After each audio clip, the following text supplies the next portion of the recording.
Assalamu alaikum. Welcome to my English channel English is Easy. I'm Zulfikar Haider, and in this video I'll provide you all information about IELTS. हर रोज़ मुझे बहुत सारे queries आती हैं कि IELTS क्या है, इसका फॉर्मेट क्या है, इसमें किस किस्म के क्वेश्चंस आते हैं, इसकी फ़ीस कितनी है, ये एक महीने में कितनी बार कंडक्ट किया जाता है और इसको किस तरह अटेम्प्ट किया जाता है। British Council IELTS and IDP IELTS में क्या डिफरेंसेस हैं, इसके बैंड कन्वर्जन कैसे होते हैं, किस तरह बैंड्स दिए जाते हैं, इसके मार्क्स कैसे मिलते हैं और इसका रिजल्ट कितने दिनों में आता है और इस किस्म के बहुत सारे questions. So I decided to make a video to help you with all these queries and questions. I hope by the end of this video you will have learned everything you want to know about IELTS. तो मुझे उम्मीद है कि इस video के and तक आपको IELTS के बारे में वो तमाम मालूमात मिल जाएंगी जो आप IELTS इम्तिहान देने के लिए हासिल करना चाहते हैं। सो बेस्ट ऑफ लक। और ये मालूमात हासिल करने के बाद आप IELTS की तैयारी शुरू करें और इसके लिए मेरी दूसरी वीडियोज़ हैं, they will help you lot. So best of luck and do subscribe to this channel. सबसे पहले आपको एक बात क्लियर होनी चाहिए कि IELTS कोई एक इंस्टीट्यूट या बॉडी नहीं चला रही, इसको 3 इंस्टीट्यूट्स मिलकर चला रहे हैं, 3 बॉडीज़ मिलकर चला रही हैं, जिनमें कैम्ब्रिज इंटरनेशनल लैंग्वेज असेसमेंट है, द ब्रिटिश काउंसिल है और ITP IELTS ऑस्ट्रेलिया है। ये तीनों मिलके IELTS चलाते हैं। और दूसरी बात ये कि IELTS ITP और IELTS ब्रिटिश काउंसिल में कोई बड़ा डिफरेंस नहीं है। इनका डिफरेंस सिर्फ एग्ज़ाम डेट्स पे होता है और वो भी कंप्यूटर बेस्ड एग्ज़ाम डेट्स जो थोड़ी बहुत होती हैं उनमें डिफरेंस होता है। और इनकी टेस्ट सेंटर्स और टेस्ट लोकेशंस में इनके सिटीज़ बाज़ का डिफ़र करते हैं और इनके टेस्ट सेंटर्स जहाँ जहाँ एग्ज़ाम होते हैं कंडक्ट किए जाते हैं वो सेंटर्स डिफरेंट होते हैं। वरना इसके अलावा ना इनके फॉर्मेट में कोई डिफरेंस है, ना इनके स्कोरिंग में कोई डिफरेंस है, ना इनकी वैल्यू वर्थ में डिफरेंस है। जहाँ जहाँ ब्रिटिश काउंसिल IELTS एक्सेप्ट किया जाता है वहाँ वहाँ ITP IELTS भी एक्सेप्ट किया जाता है। तो इन शॉर्ट इन दोनों की वर्थ और वैल्यू में बिल्कुल कोई डिफरेंस नहीं है और किसी भी इंस्टीट्यूशन के ज़रिए आप IELTS को बुक करा सकते हैं और एग्ज़ाम दे सकते हैं। अब यहाँ आपको एक छोटी सी इन्फॉर्मेशन मिल गई है कि ब्रिटिश काउंसिल IELTS पाकिस्तान में 17 लोकेशंस या सिटीज़ में पेपर बेस्ड टेस्ट कंडक्ट करता है और 6 लोकेशंस या सिटीज़ में कंप्यूटर बेस्ड टेस्ट कंडक्ट करता है। आप वीडियो को पॉज करके इस इंफॉर्मेशन को अच्छी तरह स्टडी कर सकते हैं। आगे बहुत इम्पोर्टेंट चीज़ आ जाती है कि डिफरेंट IELTS टेस्ट टाइप्स जो हैं इनकी टेस्ट डेट्स कौन सी हैं, अक्टूबर नवंबर दिसंबर में, इनकी फ़ीस कितनी है और कितने दिन में इनका रिज़ल्ट आ जाता है। तो आप देख सकते हैं कि कंप्यूटर बेस्ड जो टेस्ट हैं इनकी फ़ीस भी कम है और इनका रिज़ल्ट भी जल्दी आ जाता है। लेकिन एक बात समझनी चाहिए, आप कंप्यूटर बेस्ड टेस्ट तब अटेम्प्ट करें जब आपकी टाइपिंग स्पीड भी अच्छी हो और आप लैपटॉप या कंप्यूटर के कीबोर्ड से अच्छी तरह फेमिलियर भी हों, उनको इस्तेमाल करना जानते हों। फिर ये जो दूसरे किस्म के टेस्ट हैं IELTS UK VI and life skills, इनकी अवेलेबल डेट्स अक्टूबर नवंबर दिसंबर में कौन सी हैं, इनकी फ़ीस क्या है और इनके रिज़ल्ट्स कितने दिनों में आ जाते हैं, ये आप आराम से वीडियो पॉज करके देख सकते हैं। जो अगली इन्फॉर्मेशन है बड़ी इम्पोर्टेंट है और इसमें 2 बातें मालूम होनी चाहिए कि IELTS academic and IELTS general training में क्या डिफरेंस है और फिर IELTS एकेडमिक और IELTS एकेडमिक UK VI में क्या डिफरेंस है एंड IELTS GT और IELTS GT UK VI में क्या डिफरेंस है। तो IELTS एकेडमिक दुनिया भर में स्टडी पर्पसेस के लिए इस्तेमाल किया जाता है, जबकि IELTS academic UK VI specifically UK के लिए किया जाता है वो लोग आइल्स यूके वीआई करते हैं जो यूके में स्टडी करना चाहते हैं और उनको वहाँ के लिए वीज़ा एप्लीकेशंस के लिए आइल्स की ज़रूरत होती है। जबकि आइल्स जनरल ट्रेनिंग दुनिया भर में जॉब के लिए, काम के लिए, वर्क के लिए, माइग्रेशन के लिए, ट्रेनिंग पर्पसेस के लिए इस्तेमाल किया जाता है। और आइल्स यूके वीआई आइल्स एकेडमिक यूके वीआई की तरह सिर्फ यूके में वीज़ा एप्लीकेशंस के लिए यूज़ किया जाता है। लेकिन एक चीज़ ध्यान में रखनी चाहिए, इन दोनों के टेस्ट फॉर्मेट्स में कोई डिफरेंस नहीं होता, बस इनका पर्पस डिफरेंट होता है। और आपको अगर आपके काउंसलर्स या कंसल्टेंट्स ये कह रहे हैं कि आइल्स यूके वी आई करना है या आइल्स सिंपल एकेडमिक या जनरल ट्रेनिंग करना है, तो उनसे अच्छी तरह इसको कंफर्म करके आप अपनी बुकिंग कराएं। कई दफ़ा मेरे स्टूडेंट्स ऐसे आए हैं जो बेचारे देना था जनरल ट्रेनिंग, उन्होंने यूके वीआई दे दिया, और इसी तरह बाज़ औक़ात यूके वीआई एकेडमिक देना था लेकिन उन्होंने सिंपल एकेडमिक की बुकिंग करा दी, और फिर उसमें उनका टाइम भी ज़ाया हुआ और उनके पैसे भी ज़ाया हुए। ये आइल्स लाइफ स्किल्स के 3 टेस्ट हैं, A1, A2 और B1। इनके बारे में थोड़ी बहुत इन्फॉर्मेशन है कि इनकी ड्यूरेशन कितनी होती है। आप देख सकते हैं कि आइल्स का जो एक जनरल टेस्ट होता है एकेडमिक या जनरल ट्रेनिंग का, या UK VI academic, UK VI general training, इसकी ड्यूरेशन 2 आवर 44 मिनट्स होती है। लेकिन ये जो आइल्स लाइफ स्किल्स हैं A1, A2, B1, इनकी ड्यूरेशन जस्ट 16 to 18 मिनट्स की होती है, और इसमें सिर्फ स्पीकिंग और लिसनिंग स्किल्स को टेस्ट किया जाता है।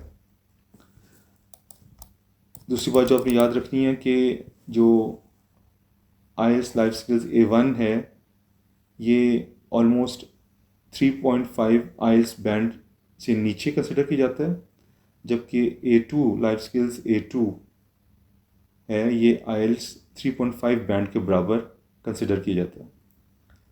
और जो B1 है, ये आइल्स के 4 या 5 बैंड, 4 to 5 बैंड के दरमियान इसको कंसिडर किया जाता है। और दूसरे आइल्स टेस्ट की तरह इनकी भी वैलिडिटी 2 इयर्स होती है। ये 2 इयर्स तक एप्लीकेबल रहते हैं, वैलिड रहते हैं। ये फिर एक ऑफिशियल डिस्क्रिप्शन है, डिटेल है कि जो आइल्स के बैंड हैं 0 से 9 तक, इनकी क्या क्या डिटेल है।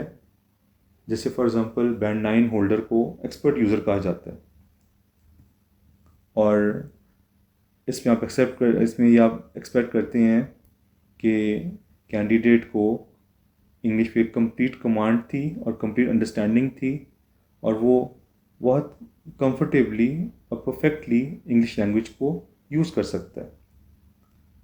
जबकि जो बैंड 8 होल्डर है, उसके मतलब कैम्ब्रिज ये समझेगा कि इसको लैंग्वेज पे कमांड है, लेकिन कभी कभार कुछ गलतियां कर देता है, और थोड़ी बहुत सिचुएशंस के बारे में इसको मिसअंडरस्टैंडिंग हो सकती है, क्वेश्चंस में थोड़ी बहुत मिसअंडरस्टैंडिंग हो सकती है, लेकिन ये तमाम चीज़ों को अच्छी तरह समझ सकता है और अटेम्प्ट कर सकता है। और इसी तरह आप जैसे जैसे नीचे आते जाएंगे तो जो कैपेबिलिटी है लैंग्वेज प्रोफिशिएंसी की, वो कम होती जाएगी।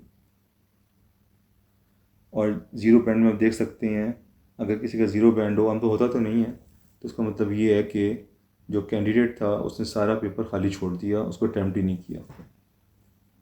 तो आमतौर पे ये डिटेल जानना आपके लिए ज़्यादा ज़रूरी नहीं है। असल चीज़ ये होती है कि आपने जिस जगह आइल्स के लिए अप्लाई करना है, तो उस कंट्री में जिस जगह अप्लाई करना है, उस यूनिवर्सिटी की, कॉलेज की या इंस्टीट्यूशन की रिक्वायरमेंट क्या है, तो उस रिक्वायरमेंट के मुताबिक आप फिर प्रिपरेशन करते हैं या आपको करवाई जाती है। आप अब आगे आ जाएं तो ये चीज़ बड़ी इंपॉर्टेंट है। जिस तरह हमारे यहाँ बोर्ड्स होते हैं यूनिवर्सिटीज़ होती हैं, अगर आप पेपर रीचेक करवाती हैं तो आपको सर्टेन फ़ीस देने के बाद आपका पेपर चेक किया जाता है। लेकिन कैम्ब्रिज इस मामले में बहुत आगे है और यहाँ पे वो आपसे अच्छे खासे पैसे चार्ज करते हैं, लेकिन बहुत अच्छे तरीके से पेपर को रीचेक किया जाता है और आपकी इशू को एड्रेस किया जाता है। और अगर आपका क्लेम सही पाया जाए और आपके मार्क्स बढ़ जाएं, आपका बैंड बढ़ जाए, तो फिर आपको इंक्वायरी की जो फ़ीस है, आप रिज़ल्ट रीचेक करवाने की जो फ़ीस देते हैं वो रिफ़ंड कर दी जाती है या वापस कर दी जाती है।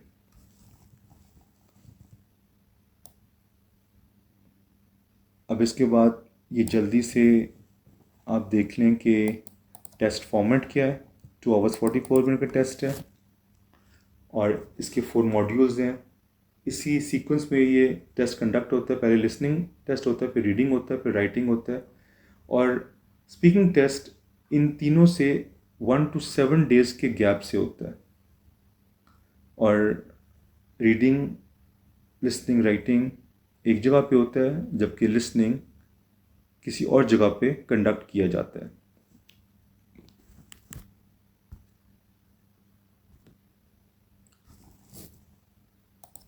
इसमें आपने एक चीज़ गौर करनी है कि जो ग्रीन हाइलाइटेड पार्ट्स हैं ये शो कर रहे हैं कि आइल्स एकेडमिक में और आइल्स जनरल ट्रेनिंग में क्या डिफरेंस है।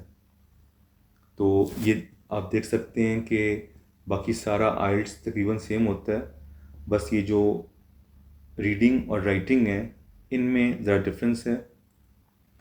जो रीडिंग होता है इसमें एकेडमिक में 3 सेक्शंस होते हैं और हर सेक्शन में लॉन्ग पैसेजेस होते हैं, जबकि जनरल ट्रेनिंग में 3 पार्ट्स होते हैं और पार्ट 1 में 2 to 3 शॉर्ट टेक्स्ट होते हैं, शॉर्ट पैसेजेस होते हैं, जबकि पार्ट 2 में 2 टेक्स्ट होते हैं और पार्ट 3 में एक एकेडमिक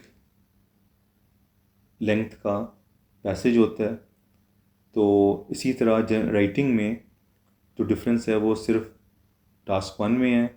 एकेडमिक आइल्स में आपको टास्क 1 में 150 वर्ड्स में एक ग्राफ, बार या चार्ट या मैप को डिस्क्राइब करना होता है, तो फिर जनरल ट्रेनिंग में आपको 150 वर्ड्स का एक फॉर्मल लेटर या इनफॉर्मल लेटर लिखना होता है। जबकि राइटिंग में टास्क 2 ऐसे राइटिंग दोनों का, एकेडमिक और जनरल ट्रेनिंग का सेम है। लिसनिंग में और स्पीकिंग में कोई डिफरेंस नहीं है, सेम टाइप्स ऑफ क्वेश्चंस हैं और इनका पेपर पैटर्न और फॉर्मेट एक ही है।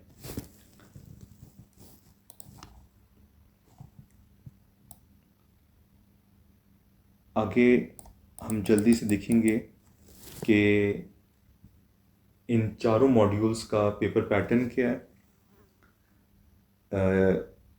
जैसा कि इस वीडियो का मकसद आपको डिटेल में ये बताना नहीं है कि पेपर को अटेम्प्ट कैसे किया जाता है, ये इंशाल्लाह ताला आप मेरी दूसरी वीडियोस में देखेंगे। इसमें सिर्फ आपको बेसिक इन्फॉर्मेशन देनी है कि आइल्स होता क्या है, इसका फॉर्मेट क्या होता है और ताकि आप फ़ीस कितनी होती है, एक महीने में कितनी बार कंडक्ट होता है और इनकी डेट्स कौन सी हैं नेक्स्ट 3 मंथ्स में, ताकि आप डिसाइड कर सकें कि आपने कौन सा आइल्स करना है और आपको आइल्स करने के लिए कितना टाइम रिक्वायर्ड है। तो ये देख लें कि लिसनिंग में 30 मिनट्स होते हैं, ऑडियो प्ले होती है और आपको एक टेस्ट में 40 क्वेश्चंस को अटैम्प्ट करना होता है और इन 30 मिनट्स के बाद आपको 10 मिनट सेपरेट मिलते हैं, जिसमें आप अपने आंसर्स को ट्रांसफ़र करते हैं आंसर शीट में।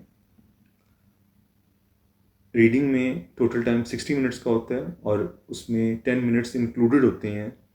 आप जितना मर्ज़ी देर लगाएं अटैम्प्ट करने में और जितनी मर्ज़ी देर लगाएं आंसर शीट ट्रांसफ़र करने में, वो आपको 1 घंटे के अंदर करना होता है 60 मिनट्स में। लेकिन लिसनिंग में आपको आंसर ट्रांसफ़र करने के डिस्ट्रैक्शन से बचाने के लिए कैम्ब्रिज ने आपको आंसर्स के 10 सेपरेट मिनट्स दिए हैं, जो ऑडियो ख़त्म होने के बाद शुरू होते हैं। आप जल्दी से देख सकते हैं कि लिसनिंग के क्वेश्चन टाइप्स कैसे होते हैं, पेपर कैसे होता है और इसमें किस तरह के क्वेश्चंस आते हैं। आप वीडियो को पॉज करके इनको ऑब्ज़र्व कर सकते हैं। ये मैप्स हैं, मैप को लेबल करने का क्वेश्चन है।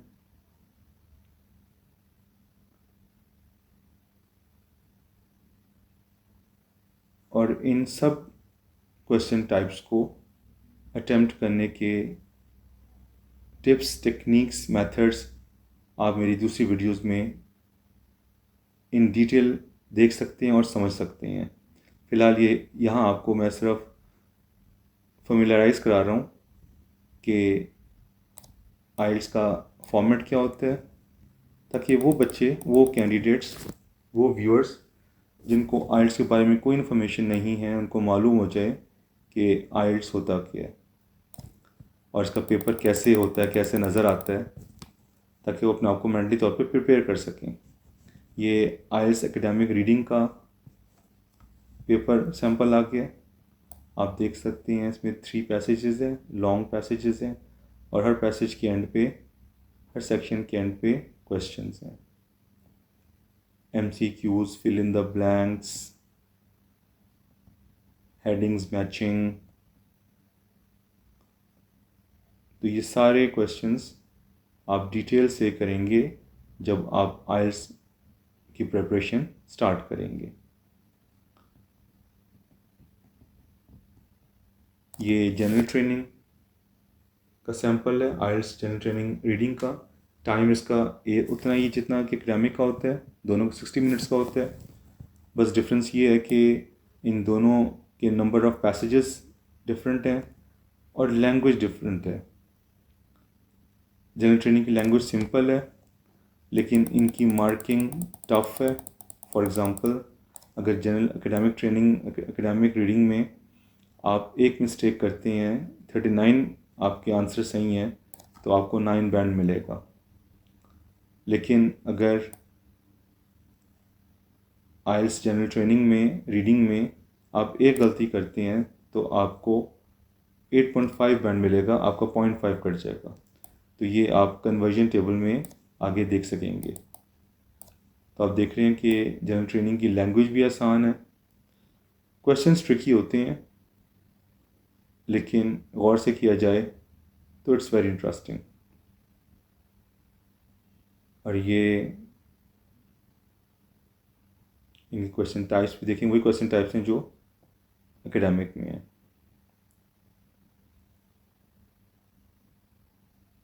फिर आ जाता है IELTS writing test, 60 minutes time duration है। और एकेडमिक में आप देख सकते हैं कि इसके टास्क 1 में you have to describe a bar chart, a pie chart, a line graph, a map और अ प्रोसेस और प्रोसीजर। या हो सकता है कि एक ही टास्क में आपको 2 से 3 ग्राफ्स को डिस्क्राइब करने कहा जाए। वर्ड लिमिट 150 वर्ड्स की है, और जो टास्क 2 है ये एसे राइटिंग है। जनरल ट्रेनिंग और एसे राइटिंग दोनों का फॉर्मेट राइटिंग टास्क 2 के लिहाज से सेम है। दोनों में राइटिंग टास्क 2 में ऐसे लिखना पड़ता है, जबकि एकेडमिक में बार चार्ट, ग्राफ डिस्क्राइब करना पड़ता है, जबकि जनरल ट्रेनिंग में आपको लेटर लिखना पड़ता है। अभी आपके सामने जनरल ट्रेनिंग का पेपर आ रहा है। जैसे मैंने बताया था आपको कि टाइम और वर्ड लिमिट सेम है एकेडमिक जैसी, लेकिन nature of the taste change हो गया है। यहाँ पे आपको लेटर लिखना पड़ता है, और टास्क 2 में it's the same type of question that you have to attempt in IELTS academic writing. फिर आपके सामने स्पीकिंग टेस्ट फॉर्मेट आ जाता है। टोटल टाइम 12 to 15 मिनट्स का है। पार्ट 1 को इंट्रोडक्शन एंड इंटरव्यू कहते हैं, जिसमें एग्जामिनर अपना इंट्रोडक्शन कराता है और कैम्ब्रिज कैंडिडेट से उसकी आइडेंटिफिकेशन पूछता है, और फिर इसमें कैंडिडेट की फेमिलियर टॉपिक्स जो पर्सनल लाइफ के मुतालिक हों उस पर क्वेश्चंस किए जाते हैं और इसका ड्यूरेशन 4 to 5 मिनट्स का होता है। पार्ट 2 में एक क्यू कार्ड दिया जाता है, एक सिचुएशन या प्रॉम्प्ट दिया जाता है और साथ इसके 4 कंटेंट पॉइंट्स होते हैं और 1 मिनट दिया जाता है कैंडिडेट को इस पे नोट्स बनाने के लिए। आप कोई और पॉइंट चाहें तो वो बना सकते हैं या दिए गए पॉइंट्स के सब पॉइंट्स बना सकते हैं और फिर आपको 1 to 2 मिनट्स इस टॉपिक पे बोलना होता है और जिस दौरान आप बोल रहे होते हैं एग्जामिनर आपको बिल्कुल इंटरप्ट नहीं करता। पार्ट 3 में डिस्कशन होती है और इसके लिए उसी टॉपिक पे डिस्कशन होती है जिस टॉपिक पे कैंडिडेट को 2 मिनट के लिए पार्ट 2 पे बोलना है। और in other words the part 2 topic, long term topic, cue का topic is used for discussion in part 3। तो इसका टोटल टाइम 12 to 15 मिनट्स का होता है और अब आप सामने एक सैम्पल, कंप्लीट सैम्पल है इंटरव्यू स्पीकिंग टेस्ट का। 3 पार्ट्स हैं, each part is of 4 to 5 minutes duration और आप देख सकते हैं कि तीनों में किस किस्म के क्वेश्चंस आते हैं।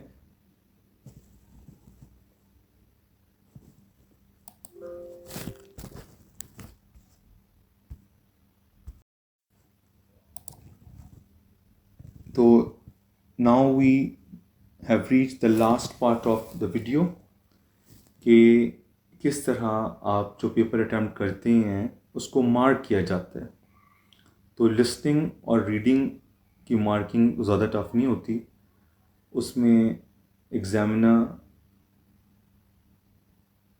एक मार्कशीट मार्क स्कीम के सामने रखते हुए, आंसर सामने रखते हुए उसको मार्क करते हैं और फिर आपने जितने करेक्ट आंसर्स किए होते हैं उनको एक बैंड स्कोर में कन्वर्ट कर दिया जाता है।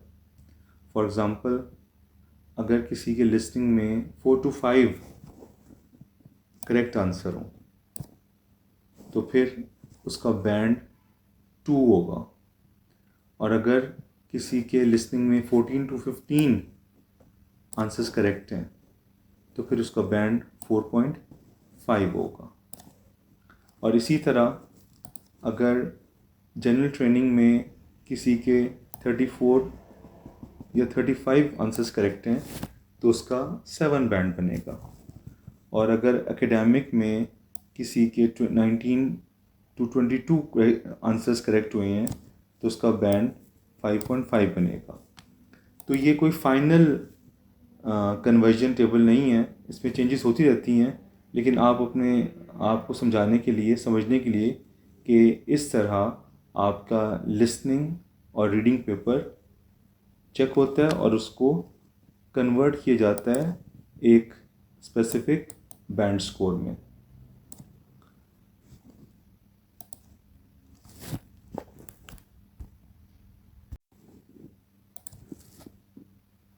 और ये लास्ट में आप देख रहे हैं कि किस तरह आपका राइटिंग पेपर और आपका स्पीकिंग टेस्ट मार्क होता है। तो राइटिंग टास्क 1 एंड टास्क 2 में जो क्राइटेरिया आपके लिए रखा गया है उसमें टास्क अचीवमेंट है। देखा जाता है कि आपने क्या क्वेश्चन के मुताबिक पेपर अटेम्प्ट किया है, क्या आपने लेटर जो लिखा है या चार्ट या बार को या ग्राफ को डिस्क्राइब किया है वो क्वेश्चन के मुताबिक किया है, रेलेवेंट है या नहीं है। फिर देखा जाता है कोहेरेंस एंड कोहेजन में क्या उसको प्रॉपर्ली ऑर्गेनाइज्ड अंदाज में लिखा गया है, क्या जो प्लानिंग के साथ एक आउटलाइन के तहत क्या एक प्रॉपर ऑर्गेनाइज्ड अंदाज में कंटेंट को लिखा गया है, क्या पैराग्राफिंग प्रॉपर्ली की गई है। और फिर लेक्सिकल रिसोर्स में देखा जाता है कि क्या आपने एप्रोप्रिएट, बिल्कुल सही मुनासिब वोकैबुलरी यूज़ की है क्वेश्चन की रिक्वायरमेंट के मुताबिक। और आखिर में ग्रामेटिकल रेंज एंड एक्यूरेसी में देखा जाता है कि आपने कितनी अच्छी तरह से ग्रामर को और कितनी सही तरीके से ग्रामर को यूज़ किया है। तो यही क्राइटेरियन टास्क 2 में भी देखा जाता है और जब हम आ जाते हैं स्पीकिंग में, तो स्पीकिंग में ज़रा सा ये डिफरेंट है। इसमें देखा जाता है कि आपने कितना फ्लुएंटली, कितने रवानी से कम्युनिकेशन की है, सवालात का जवाब दिया है, एग्ज़ामिनर को रिस्पॉन्ड किया है, कितना ऑर्गेनाइज्ड अंदाज में आपने अपने आइडियाज़ को बयान किया है, तो ज़्यादा पॉजेज़ ना हों और आपके आइडियाज़ एक प्रॉपरली लिंक्ड हों एक दूसरे के साथ। फिर लेक्सिकल रिसोर्स पीछे हम देख चुके हैं कि किस तरह आपने वोकेबुलरी यूज़ की है, ग्रामेटिकल रेंज एंड एक्यूरेसी, आपने किस हद तक ग्रामर को यूज़ किया है सही तरह, और आखिर में प्रोनाउंसिएशन। और प्रोनाउंसिएशन में ये बात ज़हन नशीन रखें कि बहुत ज़्यादा अंग्रेज़ बनने की ज़रूरत नहीं है और ब्रिटिश स्टाइल में बोलने की ज़रूरत नहीं है। सिंपल स्टाइल में, हाँ, जो आपका जिस तरह हमारे यहाँ जो इंग्लिश यूज़ होती है उसको हम हिंग्लिश कहते हैं, तो ज़रा सा एक स्टाइल मिक्स्ड अप है local English and British English. तो आपका प्रोनाउंसिएशन ज़्यादा डिफरेंट ना हो, जैसे ऑल्सो हम बोलते हैं तो आल्सो नहीं बोलना, वॉज कह देते हैं, वाज नहीं बोलना। तो इसी तरह प्रोनाउंसिएशन का ख्याल रखना, बहुत ज़्यादा ख़राब नहीं करनी। जो नेचुरल हमारा नेशनल स्टाइल है इंग्लिश बोलने का, हमने उसी को फॉलो करना है और उसको ज़्यादा ट्विस्ट करने की और ब्रिटिश बनाने की ज़रूरत नहीं है। तो नेचुरल स्टाइल में इंग्लिश बोलना है, एग्जामिनर्स इसे अप्रिशिएट करते हैं। तो डियर व्यूअर्स, आपने देखा, आई होप कि आपको वो तमाम इन्फॉर्मेशन मिल गई है जो आप आइल्स के मुतालिक जानना चाहते थे, और अब आपको अपनी प्रिपरेशन करने में आसानी होगी।